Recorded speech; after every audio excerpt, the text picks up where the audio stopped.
Pai, do Filho e do Espírito Santo. Amém. Inspirai, Senhor, as nossas ações e ajudai-nos a realizá-las, para que em vós comece e para vós termine tudo aquilo que fizermos por Cristo, Senhor nosso. Amém. Santa Maria, Mãe de Deus, rogai por nós. Em nome do Pai, do Filho e do Espírito Santo. Amém. Então, uma boa noite a todos. Eu peço desculpas do atraso e também peço desculpas igualmente de ter desmarcado a aula de ontem para hoje. Como vocês estão vendo, nós tivemos agora uma pequena dificuldade com a transmissão sonora também por causa da minha voz. Você está vendo que eu estou com a voz um pouco embargada, então é difícil o microfone captar numa qualidade que seja adequada para você aí em casa. Então, tudo bem. Então foram um pouquinho os pequenos percalços de saúde. Então a primeira coisa, já lanço desde o início aqui qual é o tema da aula de hoje. Hoje nós vamos falar do Santo Padre Pio de Pietrelcina, São Pio de Pietrelcina. Por quê? Porque estamos aí às portas da celebração do dia de São Pio. Então vamos meditar um pouco sobre a vida dele, o significado da vida dele, mas também, sobretudo, vamos no início do programa já pedir para ele a graça, né, de eu ter uma voz aí que sustente pelo menos até uma parte da nossa aula, tá bom? Então, peço desculpas. Se eu não der conta de levar a aula inteira até o fim, você vai compreender, né? Vai compreender também os percalços da questão da saúde, né? Então, já semana passada, você se lembra que eu estava tossindo bastante, agora a voz está se recuperando, mas eu não posso forçar a barra também, porque depois todo o processo de recuperação regride, né? Então, vamos um pouco aproveitar essa ocasião para nós falarmos a respeito de São Pio de Pietrelcina. Quem é São Pio? Bom, primeira coisa, por que eu, de tantos santos da Igreja, vou falar do São Pio de Pietrelcina?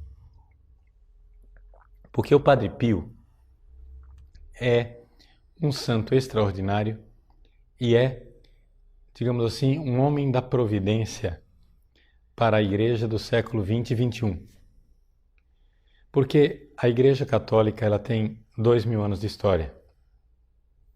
Nesses 2000 anos de história, nós podemos notar que a gente lê histórias de santos ao longo dos séculos e essas histórias de santos, elas muitas vezes são taumatúrgicas, são memórias assim, histórias de santos cheias de milagres, cheias de coisas assim extraordinárias.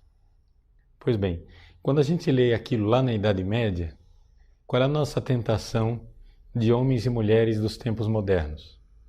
É dizer, isso aí é lorota, isso daí inventaram, isso é a imaginação do homem medieval que vivia num horizonte, num mundo onde praticamente as coisas eram cheias de anjos, demônios e milagres a todo momento. Nós que já passamos para a época das luzes, da razão, nós não podemos mais cair nessa fraqueza.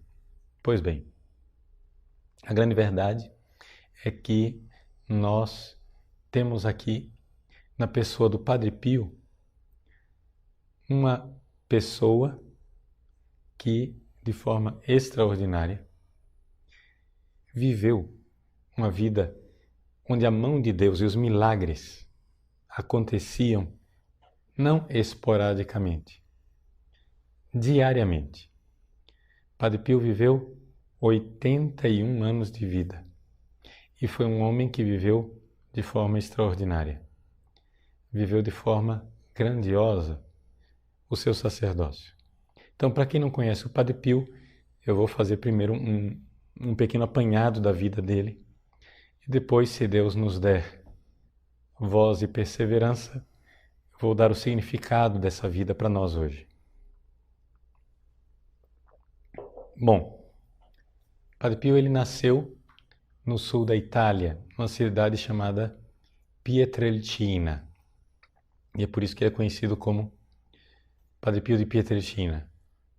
O nome de batismo dele era Francisco, Francesco Forgione.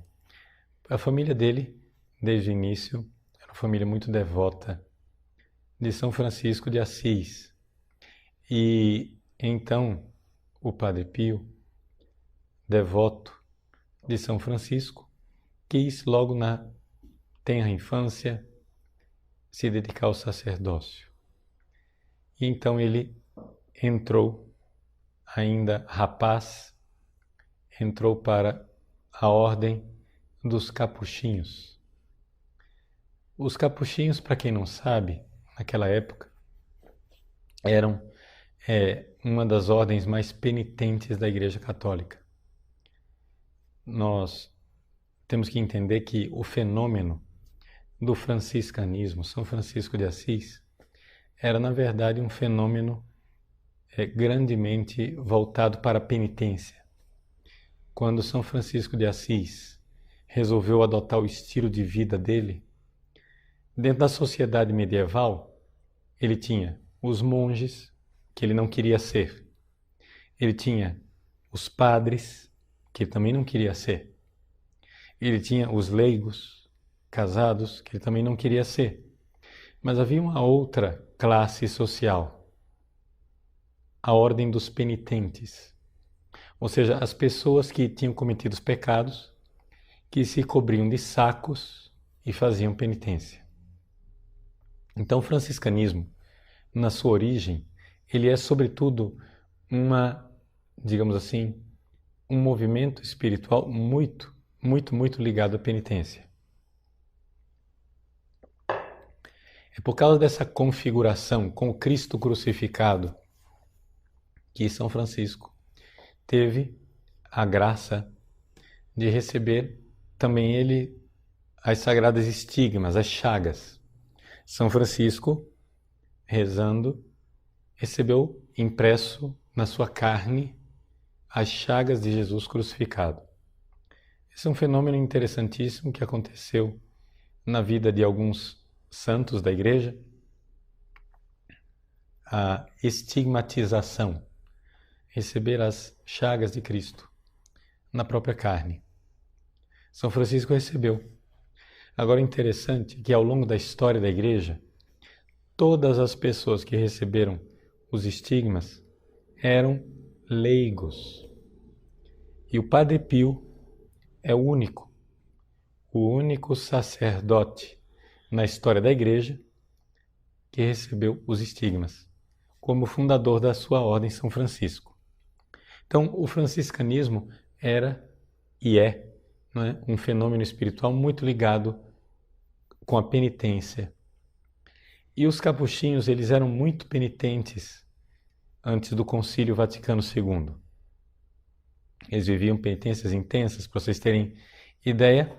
Alguns dias durante a semana, o Padre Pio, junto com os outros frades, tinham que aplicar a disciplina. O que é isso? Aplicar a disciplina é uma linguagem técnica para falar de se flagelar, não é? Usar um pequeno açoite e com essas pequenas cadeias, pequeno açoite, dar, não é? Aplicar a penitência, a disciplina a si mesmo. Então, era uma ordem muito penitente. Eles viviam jejuns intensos, também, por exemplo, uma disciplina com relação ao sono. No meio da noite, na parte mais restauradora do sono, eles tinham que acordar para ir rezar e depois voltavam para a cama. Viviam, por exemplo, uma intensa penitência com relação ao frio, o hábito que eles usavam tanto no inverno como no verão era o mesmo. Isso quer dizer que no inverno passavam frio, no verão passavam calor. Nos lugares mais frios, por exemplo, eles andavam com sandálias, então alguns frades chegavam a sangrar os próprios pés com o frio, o pé rachava com a neve. Então, só para a gente ter ideia que era uma ordem muito penitente. Foi nessa ordem que entrou o nosso Padre Pio. E entrou nessa ideia, entrou nessa vocação, nessa sintonia de penitência.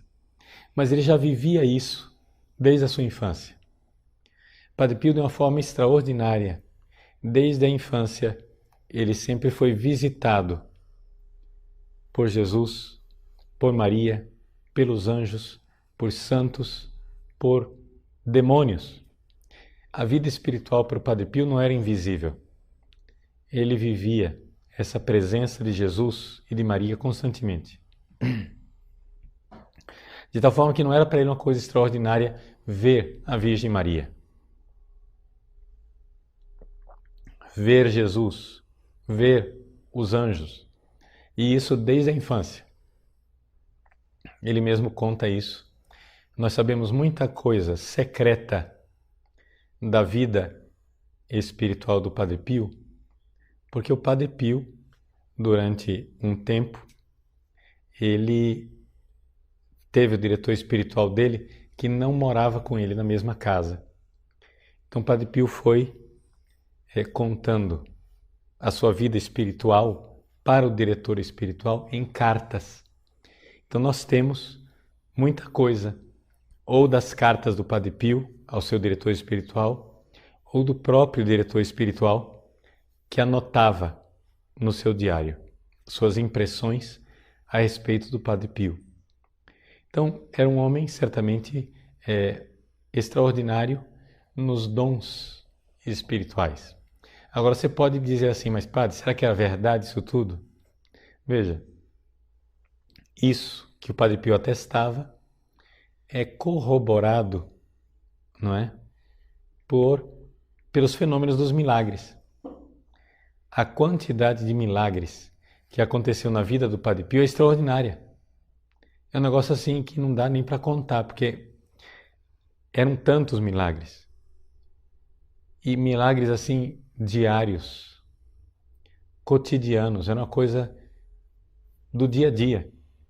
Então, só para você ter uma ideia, se alguém quiser ler alguma coisa, eu não sei se tem em português algum livro especializado só nos milagres do Padre Pio, mas em italiano tem um pequeno ensaio, é um livro assim básico, são 300 páginas, mas feito de forma muito popular, bem documentado, porém popular. Um livro de Renzo Allegri chamado I Miracoli di Padre Pio, Os Milagres de Padre Pio, onde ele tenta, por capítulos, organizar vários testemunhos mais significativos de milagres documentados por médicos, milagres inexplicáveis, não é? Milagres assim que cura de câncer, paralíticos que se levantavam da cadeira, cegos que enxergavam, surdos que ouviam. Padre Pio chegou até mesmo a fazer a ressurreição de uma criança, não é? A mãe estava levando a criança para San Giovanni Rotondo, onde morava o Padre Pio,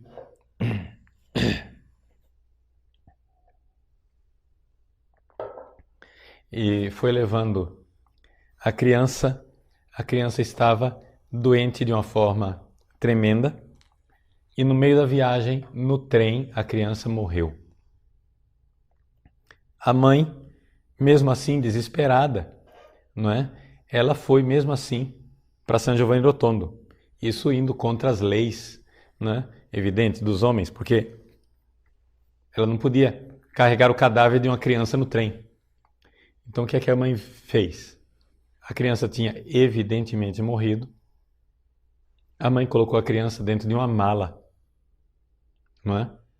E nessa mala, ela era uma mala dessas que fecham completamente, colocou a criança dentro da mala e levou para San Giovanni Rotondo, escondendo o cadáver da criança, né, dos oficiais ali no trem, nas pessoas, etc. Quando ela chegou em San Giovanni Rotondo, havia um médico presente que estava observando tudo e viu a mulher abrir aquela mala e, quase numa crise histérica, suplicar de joelhos na frente do Padre Pio pela sua criança morta. O médico que estava lá viu que era impossível que aquela criança estivesse viva. Por quê? Porque a mala onde estava a criança teria morrido por sufocamento. Não havia ar suficiente dentro da mala para a criança fazer uma viagem e chegar ali. Pois bem, a mulher abriu a mala com a criança morta na frente do Padre Pio. O Padre Pio pegou a criança, olhou para ela e disse para a mãe: mas veja, não se preocupe, ela está viva. Entregou a criança de volta para a mãe. Quer dizer, são milagres assim extraordinários, uma coisa que não tem cabimento, né? Não tem cabimento, por exemplo, uma menina que nasceu sem pupila ser curada, conseguir enxergar e continuar sem pupila. Seus médicos. Teve um outro homem que podia caminhar, mas os médicos, pelos exames, viam que não tinha condições dele caminhar. Porque os exames que eles tinham feito, né, parecia que a doença ainda estava lá, e no entanto ele estava caminhando. Ele continuou oficialmente inválido para o Estado italiano a vida inteira, porque os médicos não queriam reconhecer que ele era capaz de caminhar, mas ele caminhava. Ou seja, umas coisas assim que não tem assim, explicação, não é? Pois bem, e assim vai. Não somente esses milagres, os dons de cognição, de saber o futuro, de saber o que as pessoas carregavam no coração, os dons de bilocação. Padre Pio foi visto ainda vivo, foi visto nos Estados Unidos, em Roma várias vezes, em Milão, em lugares espalhados da Europa, na França.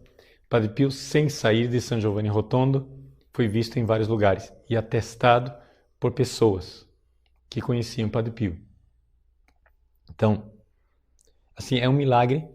A vida desse homem é um negócio que não tem explicação humana. E Deus faz isso. Deus dá à sua igreja este santo que não é somente santo de virtudes heróicas, de unir a sua vida ao sofrimento de Cristo, mas um santo portentoso em milagres, em sinais extraordinários. Para quê? Para exatamente na nossa época cética.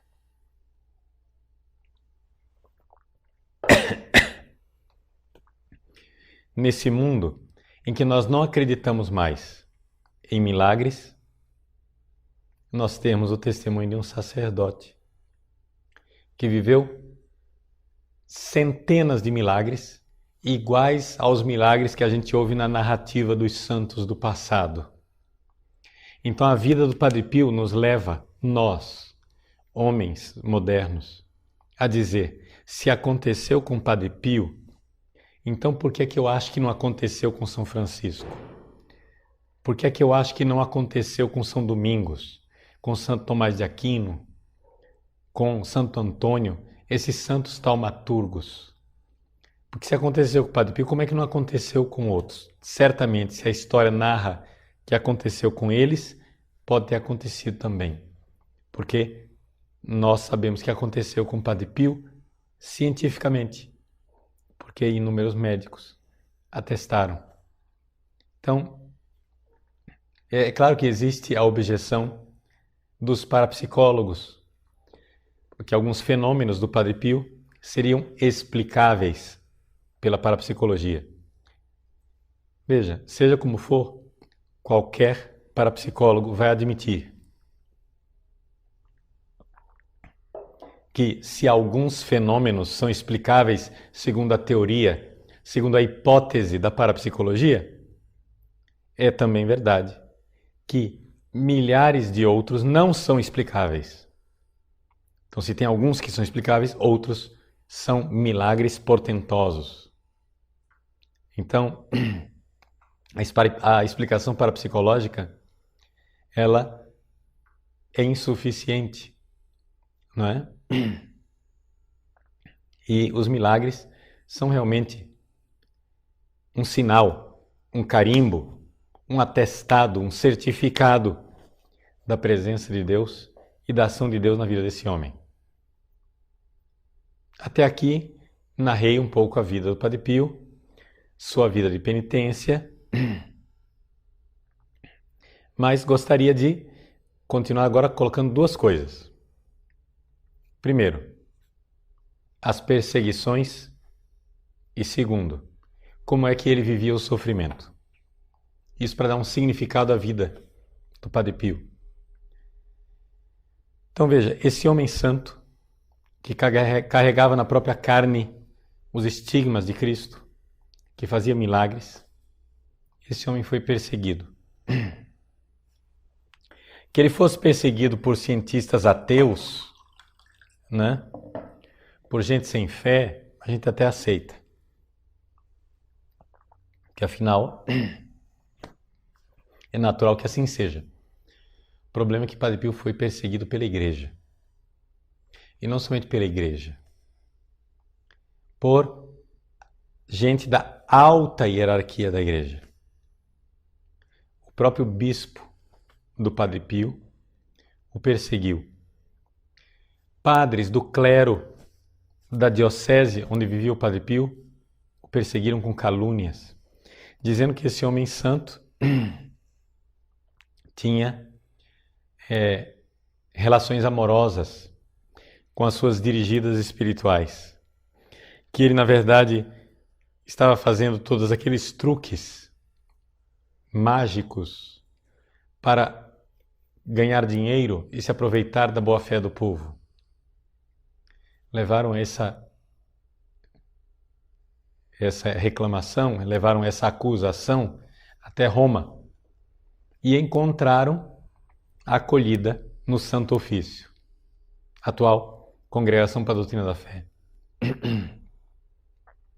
Então havia, por parte do Santo Ofício, sempre uma condenação do Padre Pio. Por quê? Quando a gente hoje vai estudar a história, a gente vê claramente as trapaças que foram feitas pelos inimigos do Padre Pio para que o Santo Ofício nunca recebesse relatórios realísticos, mas só recebessem as coisas lidas por um prisma desfavorável. Então, a gente vê claramente, né, que ali estava uma obra maligna. E, no entanto, Padre Pio aceitou esta perseguição num profundo amor à Igreja. E, amando a Igreja, ele oferecia os seus sofrimentos. É interessante. Parece, e isso a gente vê nas cartas do Padre Pio e nos relatos que nós temos das pessoas que o conheceram, parece que havia uma ligação entre o sofrimento do Padre Pio e a eficácia ministerial do Padre Pio. O Padre Pio, quanto mais ele fazia milagres, quanto mais as pessoas eram curadas, quanto mais ele conseguia a conversão de grandes pecadores, parece que, ao mesmo tempo, ele pagava com sofrimentos, perseguições e doenças. Padre Pio passou por doenças físicas inexplicáveis, das quais ele era também milagrosamente curado. Por exemplo, durante todo o período em que Deus estava preparando o Padre Pio para receber os estigmas, ele recebeu as chagas de Jesus em primeiro lugar, recebeu de forma invisível. Ele só sentia a dor. Então, durante vários anos, se não me engano, 8, 9 anos, o Padre Pio tinha os estigmas invisíveis. Ele já sabia que tinha os estigmas, mas ninguém enxergava. Nesse período, ele teve uma doença inexplicável que o obrigou a ficar fora do convento, ir para a casa dos pais. E é uma doença tão, assim, fora de classificação, que o Padre Pio chegou a ter febres, veja bem, de 48 graus. Uma febre dessa não existe nos registros da medicina. Ele, colocavam o termômetro nele, o termômetro explodia. Tinham que pegar termômetro de banheira, termômetro para medir temperatura de água quente, para conseguir aferir a temperatura do Padre Pio. E vários médicos atestaram temperaturas exorbitantes durante vários anos. Assim, tinha essas... Então ele não tinha condições de voltar para o convento. Ele ia para o convento e ficava doente. Voltar para a casa dos pais, ficava bom. Ia para o convento, ficava doente. E Deus foi deixando ele na casa dos pais, porque naquele período era como se Deus quisesse que o Padre Pio, no início, quando ele tinha os estigmas ainda invisíveis, o Padre Pio fosse preparado espiritualmente para o que ele deveria viver no futuro. Então, na intimidade da casa dele, em Pietrelcina, foi que ele recebeu os estigmas de forma invisível. E foi preparado por Jesus, por Maria, pelos anjos, pelos santos, para a sua missão. Ali ele celebrava a missa. Ali ele tinha, todos os dias depois da missa, êxtases. O sacristão sabia muito bem. O frade ficava lá, né? Como morto, inerte, em êxtase. E o sacristão fechava, a igreja ia passear e voltava algumas horas depois e o padre estava lá ainda, naquele êxtase. Então, uma vida extraordinária. Deus foi preparando ele para o sofrimento. Porque o Padre Pio sempre gostava de repetir uma frase da carta aos Hebreus. Não há redenção sem derramamento de sangue. Então ele dizia para os seus dirigidos espirituais que as almas custam sangue. Ou seja, como Nosso Senhor falou através de São Paulo, São Paulo dizia: completo na minha carne aquilo que falta aos sofrimentos de Cristo. Então, esse sofrimento de Jesus na cruz foi incompleto? Não, claro que não. Mas havia sim essa realidade de nós unirmos a Cristo o nosso sofrimento também. Isso é uma coisa que nós católicos sabemos muito bem e que os evangélicos protestantes têm uma certa dificuldade de admitir, mas está lá na carta de São Paulo, né? Na carta de São Paulo está atestado, completo na minha carne, o que falta aos sofrimentos de Cristo. Então, Padre Pio também unia o seu sacrifício de padre ao sofrimento de salvar as pessoas. Então, quando nós sofremos, a gente tem que dar um significado redentor para o nosso sofrimento. Quando nós passamos por alguma dificuldade de saúde, alguma perseguição, calúnia, alguma coisa, vamos colocar isso e saber que isso é redentor. Quando nós passamos por perseguições, até mesmo dentro da igreja, vejam como o Padre Pio é um santo extraordinário, fundamental para nós, como católicos, crermos, mais uma vez, voltarmos a crer no significado de uma multidão de santos que vieram antes. Padre Pio era importante porque ele viveu no século XX. Ele morreu em 1968. Ele pôde ser estudado por médicos, por cientistas. Nós temos testemunhos que atestam, não é? Inúmeros pacientes que foram curados por Padre Pio tinham documentos, não é? De suas doenças, radiografias, cirurgias realizadas, atestados médicos. Uma coisa incrível, coisa que nós podemos então ver. Realmente, Deus agiu através desse homem. Então, se nós podemos crer que Jesus está vivo num homem como o Padre Pio, sim, é isso que eu estou dizendo, você ouviu direito. Quando um santo se configura a Cristo dessa maneira, ele pode dizer como São Paulo, vivo, mas não eu, Cristo vive em mim.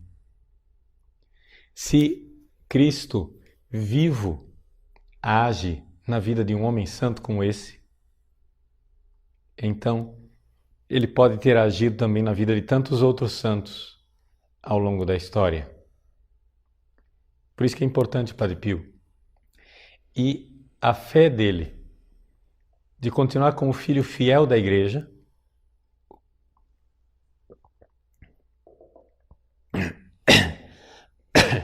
apesar de perseguido pela Igreja.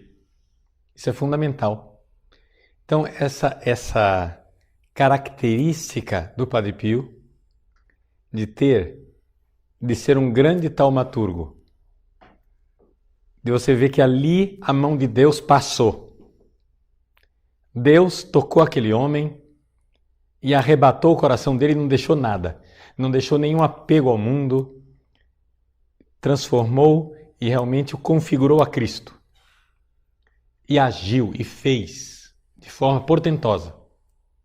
Ver esse modelo brilhante, extraordinário para nós, para mim, para você. Exatamente na época em que nós temos uma crise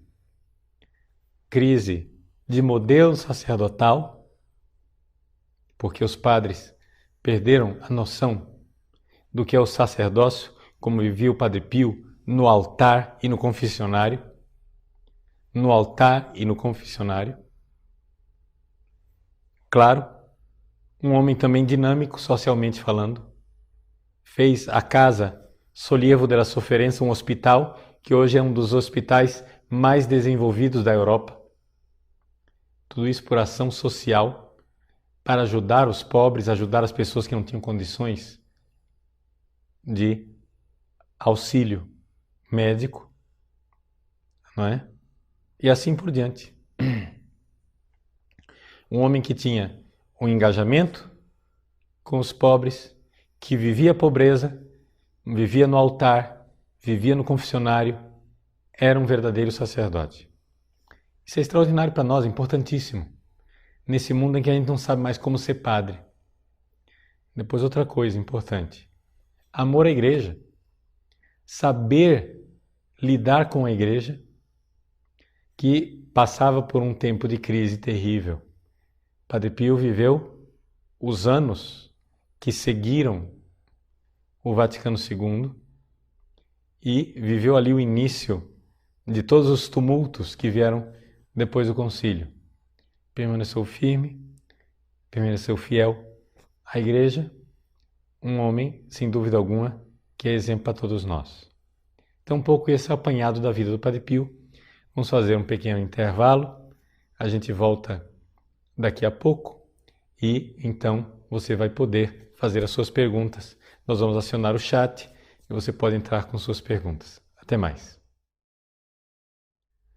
Voltamos então à nossa aula, nossas respostas. Quero agradecer a oração e o carinho de todos vocês que estão aí se manifestando pela minha saúde, mas não se preocupem não, tá? É coisa muito simples, é só esse tipo de coisa, a gente se cura, ficando sem falar. Só que o problema é que a minha profissão é falar.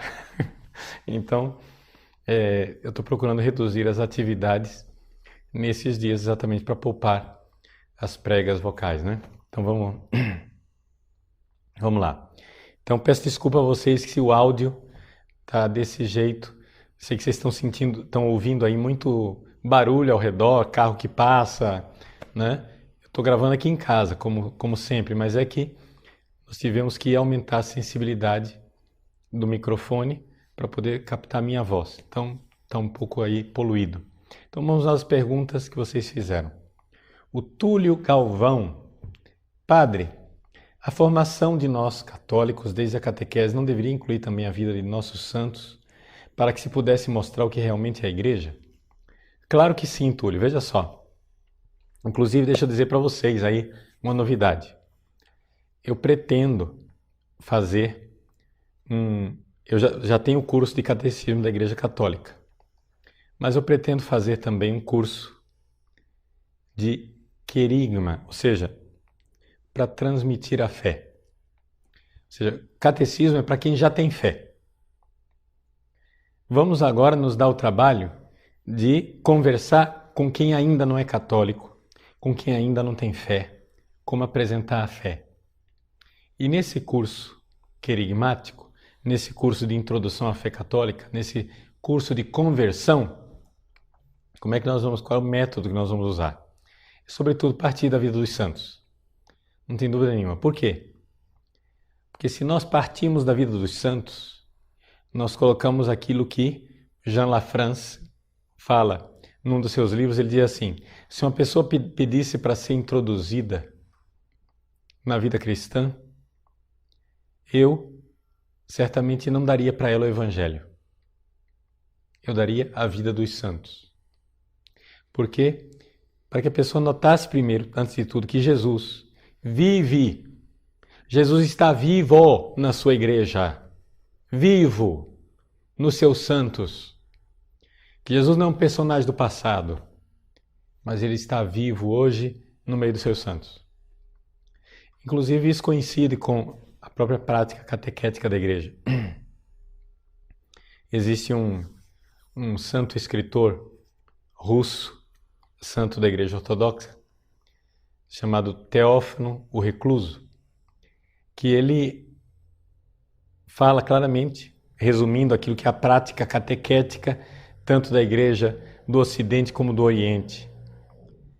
Ele diz, existem 3 níveis. O primeiro nível, para os iniciantes, eles têm que ler a vida dos santos. Segundo nível, Deus Padres da Igreja.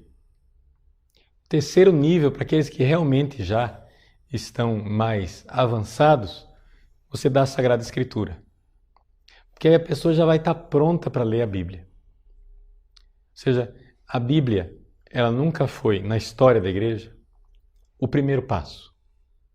Ela sempre foi, algo que era dado para a pessoa, uma vez que a pessoa já estava com uma mentalidade, vamos usar a palavra grega, com um frônema católico.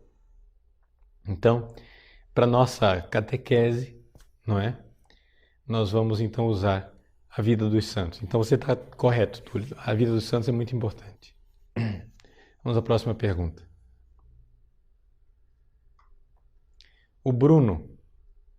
Como se explica a perseguição que o Padre Pio sofria pelo demônio? Ele realmente apanhava fisicamente? Veja, a relação do Padre Pio com o demônio é uma coisa assim estrondosa, quase escandalosa. Por quê? Porque ele realmente apanhava fisicamente do demônio. Ele acordava ensanguentado, com o olho roxo. Os frades ouviam barulho quando iam ver o quarto estava todo revirado. Então, como é que se explica isso? Vejam, essas ações extraordinárias do demônio, elas acontecem quando Deus dá a permissão de acontecerem. Vejam, Deus deu essa permissão porque Padre Pio tinha uma missão especial. Ele já recebia nele mesmo os sofrimentos necessários para ele, né? Quando um dirigido espiritual do Padre Pio disse para ele assim um dia: Padre Pio, eu quero ser santo. Padre Pio respondeu assim: Va bene, figliolo. Tá bem, meu filho. Ma sappi che è una vita da cani, mas saiba que é uma vida de cachorro. Ou seja, a vida de um santo não é nada fácil, não é? Como aquela famosa frase de Santa Teresa d'Ávila: Senhor, se é assim que você trata seus amigos, não é à toa que você tem tão poucos. Por quê? Porque o santo, ele não é chamado somente a achar que Jesus é bonito. Ele é chamado a viver a vida do próprio Cristo. Então, por isso, São Paulo pode fazer aquela lista enorme que ele tem lá na segunda carta aos Coríntios, de sofrimentos pelos quais ele teve que passar. Não é? Existe até mesmo uma tese, uma hipótese, que São Paulo também ele teria recebido os estigmas. Né?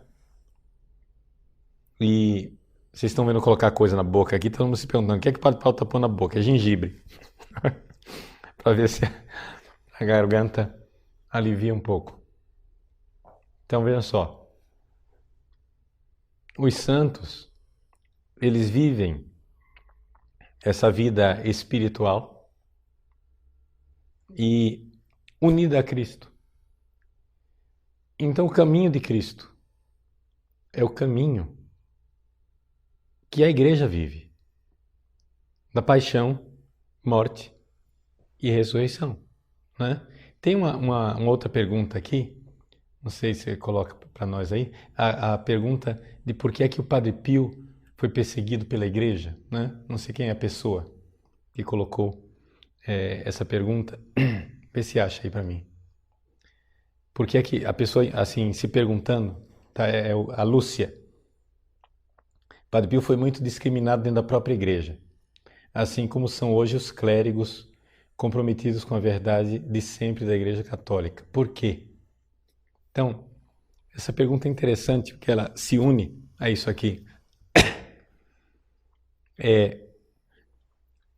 Quando você opta por Jesus, Jesus quer te dar a ressurreição. Mas para te dar a ressurreição, ele faz com que você se una à cruz dele. Toma a tua cruz e me segue. Não é?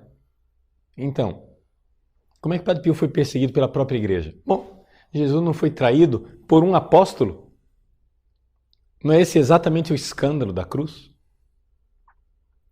O escândalo não é que foi Herodes que foi mandar prender Jesus. Não foram os sumos sacerdotes. Um apóstolo, um discípulo, um dos 12, escolhido pelo próprio Jesus, foi lá entregar Jesus.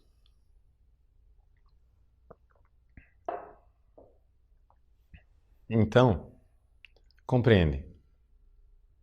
A coisa não é fácil, não é?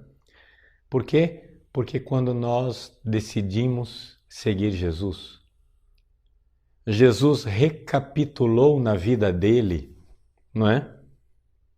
Essa expressão que São Paulo forjou, anaquefalaioses, recapitulação. Jesus recapitulou na sua vida a história inteira da igreja.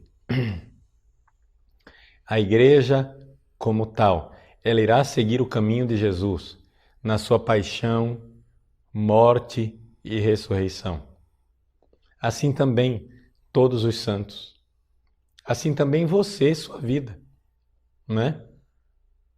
Tem uma pergunta aqui de uma pessoa perguntando como é que podemos aplicar a espiritualidade do Padre Pio para os leigos. Não é?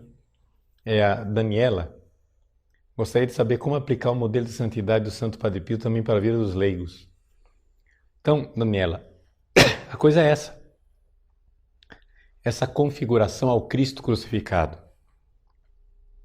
Nós estamos num mundo que esqueceu que ser cristão é carregar a cruz. Tem que entender isso. Veja, vamos simplificar toda essa história do Padre Pio na mensagem de Nossa Senhora de Fátima, que o Padre Pio era muito devoto de Fátima.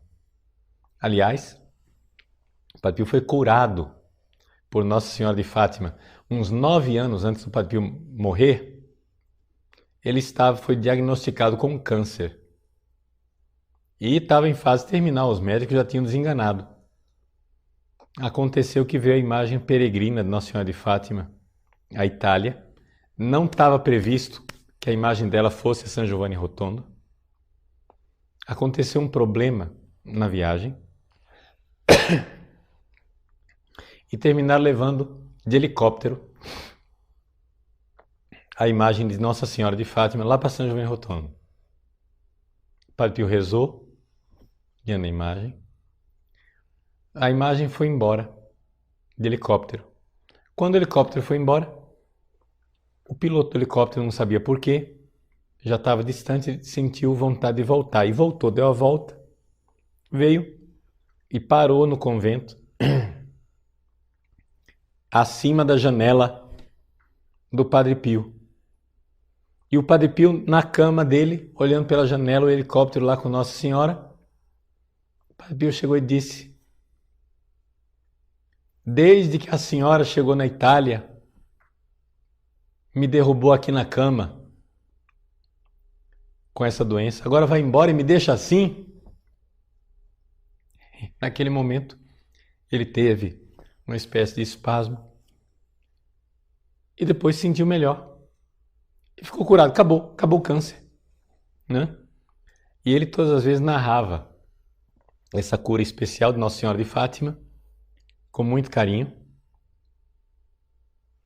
dizendo, e chegava até as lágrimas quando ele contava esse milagre. Então veja só, é importante a gente lembrar disso. Nossa Senhora de Fátima ensinou a 3 crianças que elas deveriam unir os sofrimentos delas. Crianças! Ponham isso na cabeça, gente.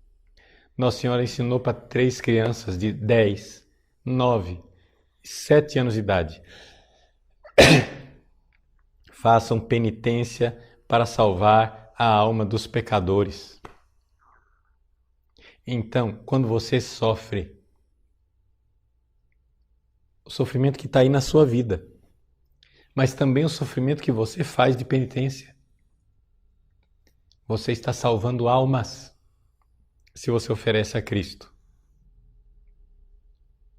Não é? As almas custam sangue, diz o Padre Pio. Então você que é leigo, você que é leiga, não pense que você vai levar seus filhos para o céu sem fazer penitência. Não pense que você vai alcançar a conversão da sua família sem fazer penitência, sem oferecer algum sacrifício. Tenha coragem de carregar a cruz. Uma das dificuldades que nós temos com os cristãos modernos é essa. Nós nos tornamos inimigos da cruz de Cristo.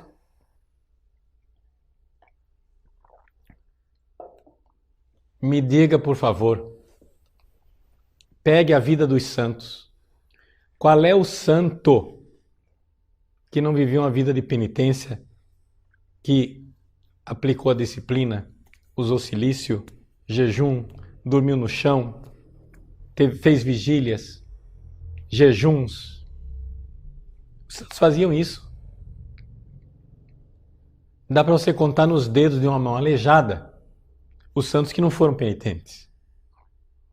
É a maioria esmagadora, 99,999%. Por quê? Porque esse é o caminho.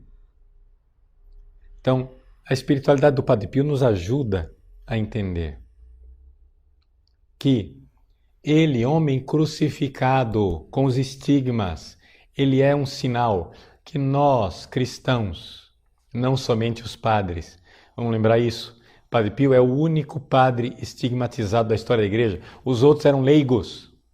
Leigos. nós cristãos precisamos nos configurar à cruz de Cristo. Quem foge da cruz é o diabo. Nós precisamos fazer penitência. Precisamos ser penitentes. Então ofereça a sua cruz, os sofrimentos. Eu tenho certeza que você já tem sofrimento na sua vida. Ofereça, abrace. E quanto maior for o sofrimento na sua vida, mais você deve fazer alguma penitência para você parar de espernear e fugir da cruz. Pare de fugir da cruz, pare de espernear e abrace a cruz do dia a dia. Então, saber que no sofrimento que nós passamos hoje, veja, quando Nossa Senhora de Fátima e as outras aparições de Nossa Senhora falam de uma perseguição, de uma provação final, de um castigo. Por que é que Deus, se houver um castigo no final dos tempos, por que é que Deus permitiria esse castigo? Para salvar mais almas. Para salvar mais almas, porque o sofrimento, quando ele é abraçado, ele abre as portas do paraíso. Para nós e para tantas outras pessoas. Então, não tem dúvida nenhuma, se houver castigo, será, se, é condicional. Em todas as aparições de Nossa Senhora, ela diz, se os homens não se... Façam isso, façam penitência, rezem. Se não ouvirem a minha voz, haverá um castigo. Quer dizer, ou você faz a penitência e aprende por onde se converter, ou então a penitência vai vir dada por Deus providencialmente, por amor. Porque Deus não é um Deus que castiga porque Ele nos odeia. É um Pai amoroso que nos dá cruzes porque nos ama. Isso é importante você saber disso. As pessoas não estão perdendo essa noção do cristianismo, né? Então vamos ver mais uma pergunta. Como é que estamos de tempo? O Diego, Padre, sua bênção. O senhor poderia comentar sobre o encontro de São Pio com o Papa João Paulo II? Então veja só. O Papa João Paulo II, ele teve alguns momentos importantes com o Padre Pio de Pietrelcina. Acontece que esses momentos que ele teve não foram documentados, porque é da época em que o Papa era estudante em Roma e era sacerdote. Mas durante o Concílio Vaticano II, quando o Papa já era bispo auxiliar, o Papa escreveu ao Padre Pio uma carta suplicando a cura de uma amiga do coração. Era realmente uma família, um casal com os filhos, que eram muito íntimos, afetuosamente ligados ao bispo Karol Wojtyła. Vocês sabem que Karol Wojtyła era órfão de pai, de mãe, e perdeu o irmão dele também muito cedo, não tinha ninguém no mundo. Então havia essa família que ele considerava a família dele. E a mulher, a mãe da família, estava diagnosticada com uma doença incurável, não me lembro aqui exatamente a doença. Então, o Padre Pio, o bispo, escreveu uma carta em latim, não é? Pedindo a cura. É interessante que foi mandado uma pessoa do Vaticano diretamente para entregar essa carta na mão do Padre Pio, entre tantas cartas que ele recebia, essa carta em latim. E depois, quando aconteceu a cura, aconteceu o milagre, depois o bispo mandou outra vez, o Karol Wojtyła mandou outra vez uma carta agradecendo o Padre Pio. Então esse é o relacionamento documentado que nós temos entre Padre Pio e João Paulo II. Existe a história, não é, de que o Padre Pio teria atendido o Papa em confissão quando ele era sacerdote estudante em Roma, mas isso não está documentado.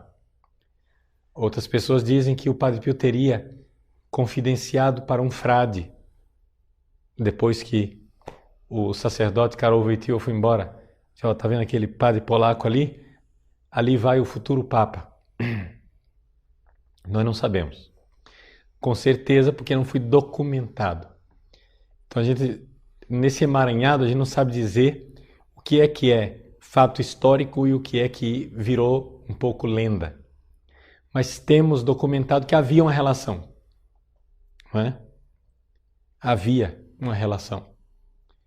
E que essa relação foi exatamente o que fez com que João Paulo II pedisse aos órgãos competentes do Vaticano que resolvessem logo as dificuldades para o processo de beatificação e de canonização do Padre Pio. O Papa João Paulo II quis pessoalmente canonizar o Padre Pio. E ele o fez. Passando todas as barreiras, porque teve a Santa Sé para canonizar o Padre Pio, o Santo Ofício teve que admitir que errou.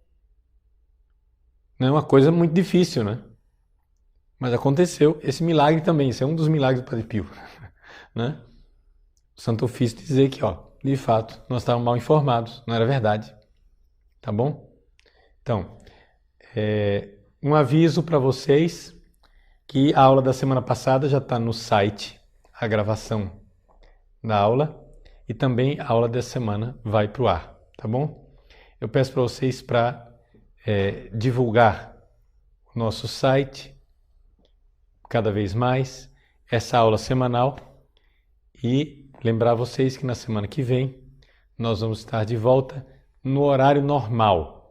Nosso horário normal é terça-feira, não quarta. Hoje foi extraordinário, né? Por causa dessas várias dificuldades que nós tivemos. Semana que vem, então, nós vamos estar no horário normal, na terça-feira, a partir das 21 horas, horário de Brasília. Tá bom? Então, peço a vocês, encarecidamente, que ajudem a contribuir com o nosso site. Nós já fizemos algumas despesas essa semana, né? E compramos mais algum equipamento para o site devido à sua resposta positiva da semana passada. Que bom! Deus lhe pague. Muito obrigado. Né? Continuem sendo generosos. Né? Não sei se vocês notaram, se deu para notar que a iluminação deu uma melhorada, né, da semana passada para cá, porque já podemos comprar alguma iluminação a mais. É provisória ainda, não é a iluminação definitiva, porque a iluminação definitiva que nós queremos é um pouco mais especializada, mais moderna. Mas já é melhor do que aquilo que nós estávamos antes.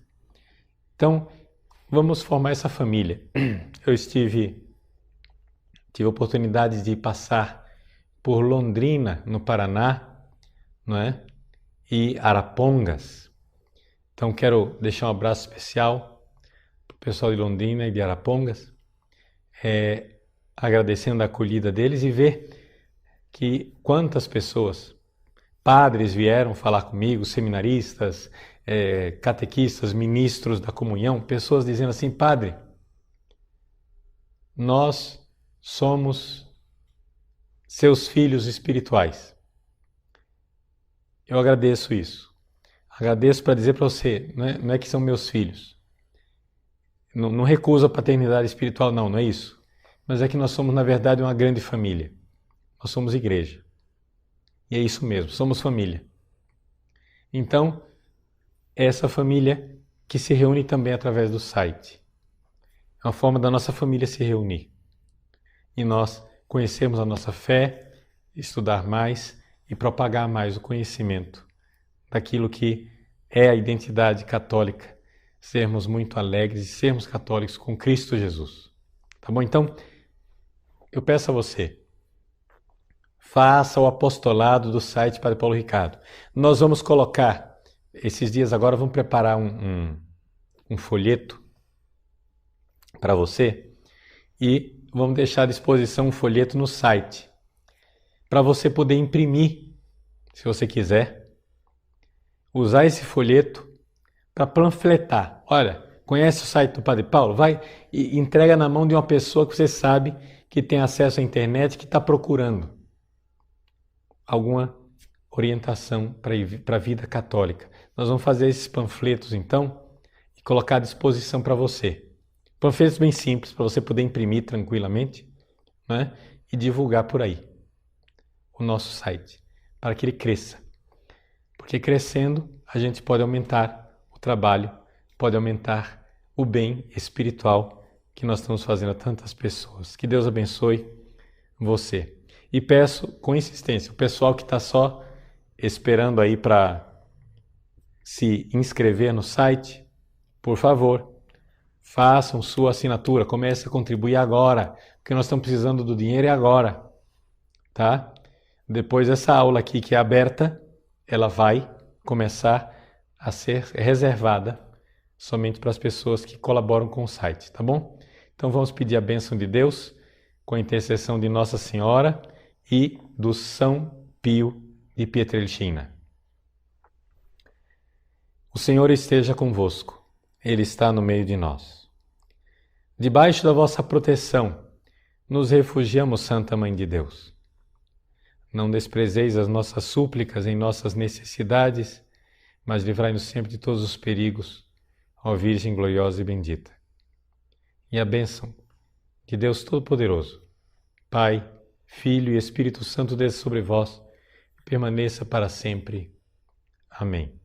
Deus abençoe você. Até semana que vem, terça-feira, 21 horas, horário de Brasília, se Deus quiser. Até mais.